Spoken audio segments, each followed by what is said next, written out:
દુઃખથી સર્વ જીવો ગભરાય છે, પરંતુ દુઃખના કારણરૂપ પાપથી નહીં. બીજી બાજુ જીવો સદા સુખની કામનાવાળા હોય છે. સુખની ઈચ્છા પૂરી કરવા માટે મથામણ પણ કર્યા કરે છે,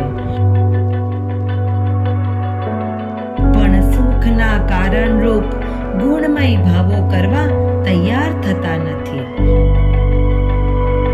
વાસ્તવમાં બધા બાહ્ય દુઃખો અંદરના